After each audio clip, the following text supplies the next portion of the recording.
Alright, welcome back to Crabby, and today we're looking at the expansion to the Golden Ages called Cults and Cultures. Now this expansion includes one major addition, which is the culture board and the culture action mechanism that is thrown into the base game. But there are also three minor things that are in the game box, as you can see over here. So what we're going to do is we're going to talk about all four technically modules. I'm going to show you how to set them up and the rules that are tied to them. All right, so first, let's start off by talking about the fifth player because it's the easiest thing to include. If you want to play 5 players, here you go. Here are the pieces. It is the black player. And also, they do give you these 4 1 map tile pieces because if you are playing 5 players, you will run out of tiles, so you need to include these into the base game. So when you get to era 4, you're going to be picking from the 1 map tile pieces at the end. All right. Second thing that they add are just more cards of all types. All right, you got wonders, buildings, civilization, so on and so on. So what I would suggest, throw these into the base game, and there you go. Just set them and forget them. Now, some of these are tied to some of the expansions. For example, these are for the masterpieces. These are for the culture cards. These are for the cult tokens. I mean, if you draw them during the game and you're not playing with the expansion, just toss them, draw a new card. All right, that's how I would play. There's not that many of these new cards, so you won't run into those problems. All right, you are also given some more of these glory tokens. Just throw them into the base game and forget about them. All right, the third addition is the masterpiece cards over here. All right, so this changes in a couple of ways. Let me move this to the side. So now the way this works is every single game for the setup, you're going to align these cards all on the side of the board. All right, now when somebody does the artist action, which is really underpowered in the base game, which is basically just laying down one of your workers into the agora and getting 3 points. Instead of doing that, you're going to pick one of these cards. And these cards do different things. They'll score you extra points. They'll give you money. You get the card that you like, whichever one it is. You put it out in front of you. All of them are lightning bolts. You score them one time, and there you go. You're done. All right, that one's gone from the game. All right, the next person to do that picks one of the other cards. All right, so it makes the artist action a little better than what it used to be in the past, and that's the masterpiece. All right, before actually talking about the big expansion, one thing I did forget to mention: when taking the masterpiece cards, you still have the ability to take the 3 points instead of a card. So, you know, if you just wanted the points at the end of the game, you can still do that. All right, so now let's talk about the culture board and how it works. All right, so first let's talk about the setup. So the first thing you're going to do is every player is given these sort of culture tokens. You're going to align them all on the 0 space over here. And then you're going to be given a culture track token as well. And that's going to go on the 0 space. All right, so that's the setup. Now, what you're also going to do is you're going to give all these culture cards a good shuffle. Just like all the other decks in the base game, you're going to separate them by era. All right, and at the start of every era, you're going to use exactly 5 cards to start in the display.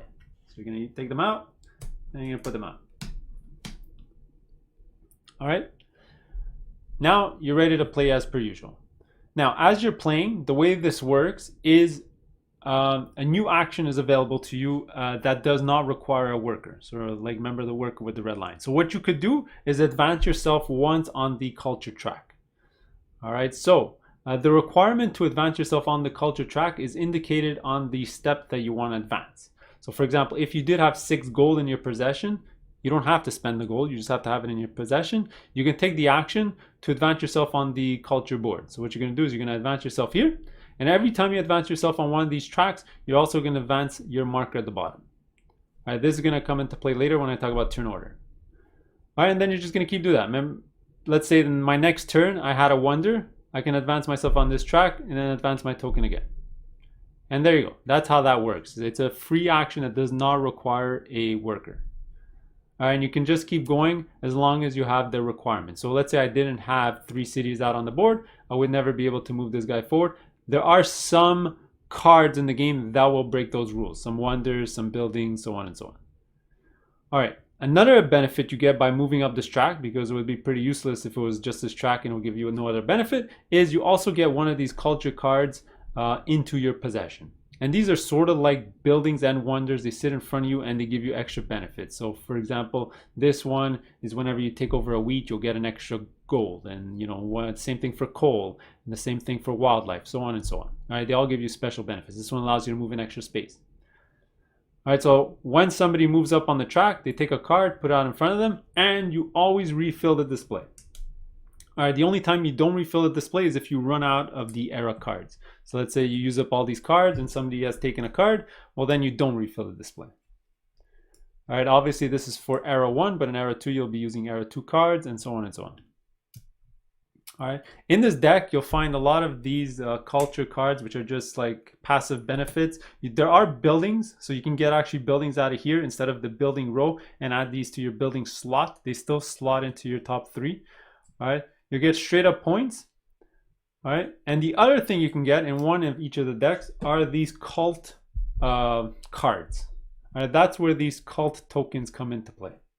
All right, the only other type of card that I forgot to mention are the government cards. All right, so now these are pretty much the exact same thing as cult cards, except they have one drawback in that you can only have one government card in your possession at all times. So if early on in the game I picked up this government card, well, later on if I picked up a different one, I'll discard this one back into the game box and replace it with this one. Now these are a bit more powerful than the regular cult ones, but you can only have one. All right, the other use of this culture board that I did forget to mention is, all right, it determines who the first player is going to be every single round. So during the preparation step of the base game, first player would be the person whose civilization card has the highest number. All right, they would be first player, and then you would go around clockwise. All right, with this culture board, whoever's furthest down the track is going to be the first player, and it doesn't matter what the numbers are anymore. All right, so in this scenario here, red would be first, and that's it. You would be the first player, and you go around the table clockwise from their position. Now, if there are multiple players tied for first, all right, then you would look at the number, but instead of looking at the highest number, it is actually the lower number that determines first player. So let's say red at 28, green at 38, well then red would be first player. You will get the first player marker, and you would go clockwise from their position. All right, so last thing to talk about are these cult cards and the rules tied to them. So if you grab one of these cult cards off the culture display, what you're going to do is you're going to go into the general supply here and fill it up with any combination of cult tokens that you want. Now I would definitely suggest you take different tokens, and I'll explain to you why in a couple of seconds. All right, so I would start off something like this. I will leave this card in front of me, and it's ready to go. Now, what are the rules to these cults? All right, so when you're founding a city on the board, you must assign one of your cult tokens to an orthogonally adjacent city if there is one present. All right, so let's say the map extended this way and I built a city here. There's no orthogonally adjacent cities, then I don't have to place a token. But if I come here and I found a city here, all right, there is an orthogonally adjacent city, so I would take one of my cult tokens and place it in that city. All right, same thing goes for up here.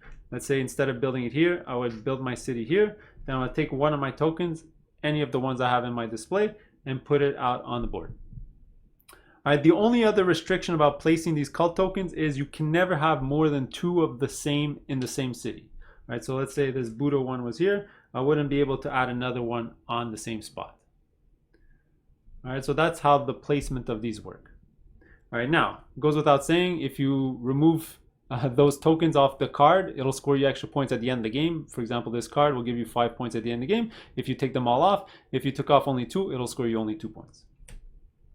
All right, also, these tokens always stay on the board in their respective spaces. So you can take over a city in the future. So for example, let's say I did a conflict and I replaced this with my own, it would stay on the board. And each of these tokens is an extra point at the end of the game for the person who owns that city that the space is on. So this one would be a point for red, and this one would be a point for red as well. All right, and those get scored at the end of the game. Well, there you go. Those are all the rules to the expansion. All right, so final thoughts time on the expansion. So you know what? I'm just going to give you my thoughts on all the 4 different modules and whether you should play with them. All right, so first, let's get this out of the way. The 5th player module. Never play this game 5 players. It's terrible. It's like 90% of Euros at 5 players. The game's way too long. So here you're adding like 30 to 45 minutes. The board does not grow. You're all still playing on the same play space, so it's going to get way too cluttered, and the resources you're trying to find might just not be available, and you might not be able to fight them just because of the cities that are on the board. All right, so don't recommend playing 5 players. All right, second, extra cards, all types of cards. Definitely just add these in. Much needed variety for the base game. For example, base game would always have the same wonders every single game at 4 players. At least you're doubling them up. And same thing with the civilization, a lot more variety, different goals to go to, different objectives to go to. Much needed addition. I play with this every single time. All right, next, let's talk about these masterpiece cards. Again, I play with this every single time. It sort of boosts up the artist action. Already the artist action was an action that almost nobody takes. All right, this is the action right over here where you basically use a worker to get 3 points. It's almost like a waste of an action. You rather, you know, move, expand, or whatever you need to do to get more money. All right, but now you can sort of do it to still get money through these cards, or to get points, or however you like. You can still get the 3 points at the end of the game if you don't need the money. All right, but it is better to get the money and use it to get tech than to just get 3 points, which I find kind of pointless. All right, so that's this, and that's good. Plus, they can tie into some of the objectives, which is nice. So you might want to use it once or twice just to get the extra 8 points or the extra judgment cards that might come up. All right, and lastly, let's talk about the culture board, which is awesome. The best part of this expansion, another necessary addition to the base game. It just adds a bit more variety. I mean, the base game, you know, could get kind of samey after a few games just because you're sort of doing the same. I know, even though it displays 8 actions, you're basically doing the same 3 actions over and over. At least with this board now, you're doing that 4th action, which will spice things up a little. All right, the second reason I like this board is these culture cards are awesome. They add more strategic value to your game because in the base game, you know, there's not many ways to boost your production of coins or points based on resources. But now with all these cards that are coming out, they even get stronger and stronger. You know, you can go down more direct path of trying to score extra points or coins by getting specific resources, and that's awesome. All right, you can also add, you know, more strategic choices in with these cult cards by making a super city out on the board where everyone's trying to take it over because it's worth 5 points at the end of the game. That's just awesome. All right, so overall, blanket statement, I really like this expansion, A Necessary Evil. I would definitely try to pick it up if you can and just throw it into the base game so that it becomes awesome. All right, so that's it. We'll see you in the next one. Later.